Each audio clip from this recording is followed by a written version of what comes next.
você ganha quando você faz esses joguinhos de desinteresse? Oi, meu nome é Bianca Mayuma, eu sou psicóloga e pesquisadora feminista. E aqui nesse canal eu falo sobre as nossas relações interpessoais, mas também intrapessoais. E tudo isso a partir de uma perspectiva da psicologia, mas também do feminismo. Então, se você tem interesse nesses temas, aproveita já para se inscrever. A gente tá na meta dos 500 inscritos, a gente tá quase chegando nos 400, vai? Vamos tentar fazer? Vai ser tão legal se no final do ano a gente conseguisse. Enfim, já se inscreve, aproveita para compartilhar com pessoas que possam se interessar por este episódio e pelo canal de modo geral. E dessa vez, eu fiquei pensando muito numa conversa que eu tive com uma amiga, que ela tava falando assim, cara, eu sei que não é certo, eu sei que não faz sentido, mas eu faço esses joguinhos, sabe? Por muito tempo, esses joguinhos de desinteresse foram até uma estratégia de conquista. E de uma maneira não escrita, não dita, também virou quase uma regra dentro desse momento assim de paquera. Muito velho falar paquera? Não, né?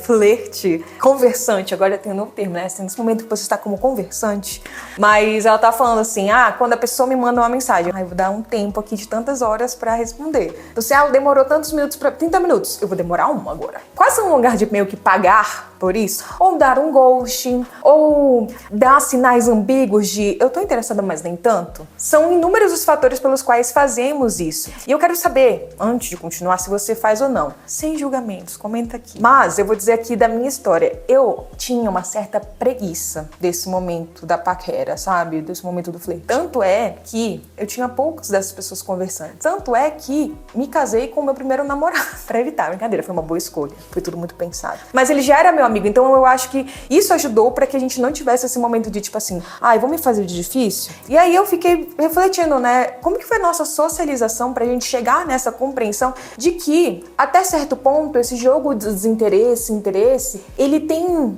algo ali que gera curiosidade, que gera vontade, né? O que envolve tudo isso? E para esse questionamento, eu lembrei de Bowlby. Para quem não sabe, ele foi um criador de uma teoria que hoje em dia a gente fala de tipos de apego, mas que quando ele criou, ele pensou muito numa perspectiva de apego a partir da infância. Então ele criou uma teoria que ele falava que a depender da forma como a gente foi socializado na infância, a gente ia desenvolver um tipo de apego com os nossos cuidadores. Então ele fala a partir disso que existem 3 tipos: o apego seguro, o apego ansioso e o apego evitativo. E a partir dessa teoria dele, foram criadas outras teorias, inclusive umas mais atuais, que falam que, na verdade, esse tipo de apego, ele não permanece ali na infância, mas também ele pode perpetuar nas nossas outras relações, tanto de amizades, mas principalmente amorosas. Então eu pensei em trazer esses tipos de apego e assim, gente, é interessante a gente estudar essas teorias? É importante a gente entender o que essas teorias falam, sim, mas a gente não pode entender isso de uma forma rígida. Então assim, eu sou totalmente esse apego, eu sou totalmente aquele.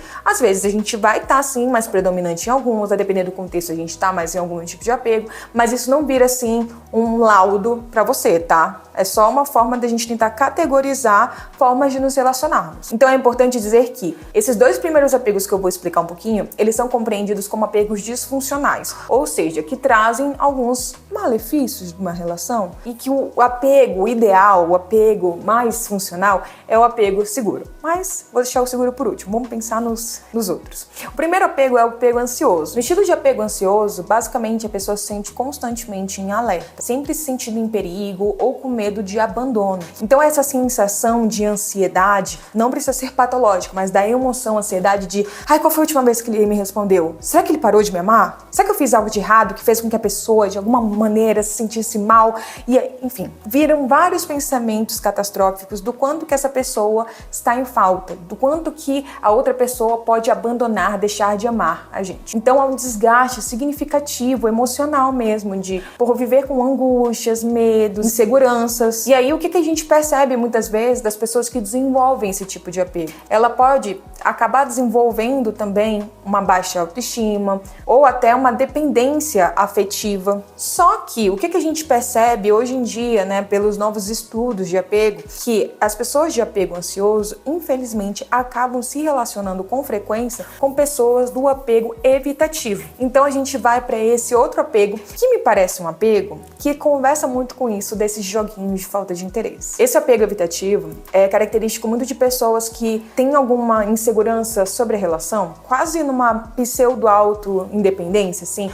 Eu não preciso de relacionamentos para ser feliz. Só que, assim, é um escudo de evitar, né, pelo próprio nome, se relacionar, como se fosse proteger a pessoa de alguma coisa. Então ela meio que se blinda e fala, não preciso me relacionar, vou criar um muro aqui. Só que isso também fala de muitas inseguranças da pessoa. Só que a forma dela lidar com essas inseguranças e com esses medos é criando esse distanciamento. Então, de longe, a gente pode ler essa pessoa de, nossa, essa pessoa vive com joguinho, nossa, essa pessoa, ela não tem responsabilidade afetiva, essa pessoa, ela é muito fria, ela é sem coração, mas também, na verdade, isso pode esconder uma pessoa que tem medo disso, na verdade, né? Medo de estar numa relação.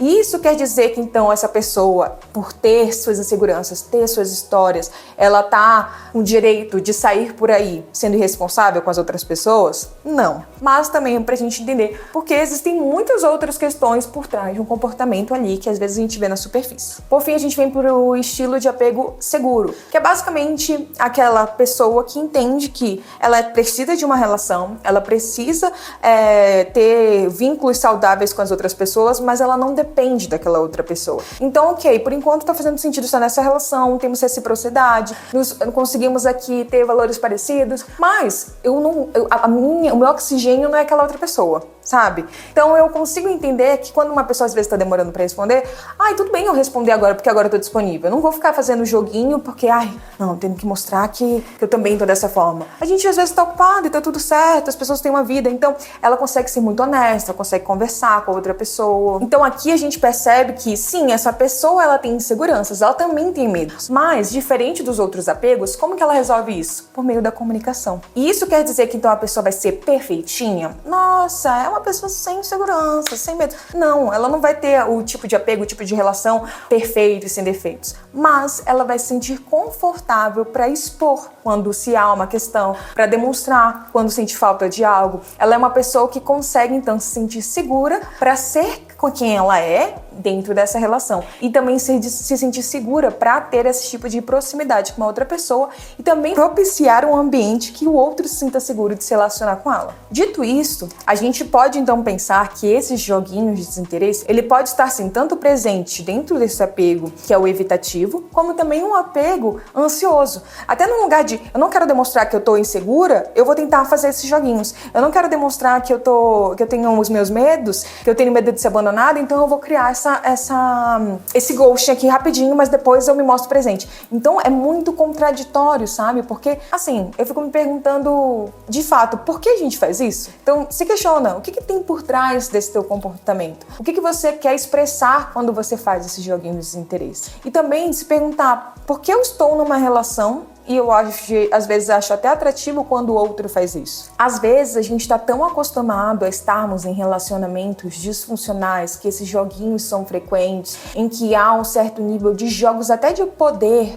de interesse, que a gente começa a se perguntar quando a gente está num relacionamento saudável, numa relação tranquila, será que tem uma coisa de errado? Nossa, mas falta aquela emoção. Por que eu não tô sentindo aquilo, assim, aquela montanha russa? Às vezes é só porque essa relação é tranquila mesmo. Ou também não, às vezes você não tá tão interessado assim. Mas o ponto é, se pergunta se às vezes você está naturalizando, normalizando viver em extrema tensão, em viver em extremas emoções dentro de uma relação. Hoje, o tipo de amor que você está construindo é o tipo de amor que você quer realmente viver? Principalmente para nós mulheres que estamos numa relação heteroafetiva, a gente está de fato em algum nível ali de desigualdade dentro de um investimento emocional, até do que aprendemos, como lidarmos com as nossas emoções diferente dos homens. E sim, estar muitas vezes nessas relações com mulheres é arriscado. A gente sabe que às vezes é um nível de aposta. Mas eu fico me perguntando que relação não envolve um certo tipo de aposta. Tá, mas é óbvio que, por exemplo, eu não vou fazer uma aposta em eu fico pensando assim naquelas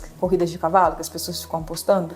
Não vou fazer uma aposta naquele cavalo que sempre tá machucado, que sempre a pessoa que tá ali em cima do cavalo faz alguma besteira. Por que eu vou apostar numa relação dessas? Por que eu vou apostar num cavalo desse, sendo que eu tenho já hipóteses, eu tenho já até provas de que aquela ali não é a melhor das minhas apostas. É óbvio que dentro de uma relação a gente não precisa apostar em tudo de olhos fechados e falar assim, vem amor, o amor vai chegar e vamos experienciar isso. Mas existe um nível também que eu vou precisar entender que eu não vou estar no controle. E aí que entra também esse lugar dos jogos de interesse. Eu fico pensando quanto que às vezes a gente acaba fazendo esses joguinhos pra tentar se sentir no controle da relação, pra tentar demonstrar assim, não, mas quem tá mandando aqui, quem tá tomando a rédea dessa relação sou eu com esses jogos. Se você tá demorando tempo pra responder, eu vou demorar 1 hora. Quem tá realmente fazendo esses joguinhos com as peças sou eu. Só que aí vem aquela questão, será que a gente tá sendo honesta conosco e com a outra pessoa quando a gente faz isso? Será que a outra pessoa, quando faz isso com a gente, ela tá sendo honesta com a gente? Da mesma forma que a outra pessoa às vezes demorar pra responder ou fazer qualquer um desses joguinhos de desinteresse, o que a gente entende que é um joguinho de desinteresse é de fato um joguinho de desinteresse. Fez sentido? Porque assim, pode ser que a outra pessoa de fato assim demorou meia hora pra responder, 1 hora pra responder, porque tava ocupado. Só que se isso se torna sempre um padrão, será que a pessoa tá realmente fazendo o joguinho ou ela é indisponível pra aquela relação? Então eu acho que é um cuidado pra gente não ir para os extremos de uma vez essa pessoa demorou pra responder. Nossa, essa pessoa vive com joguinhos, eu vou também fazer joguinhos. E nem a gente ir pro outro extremo de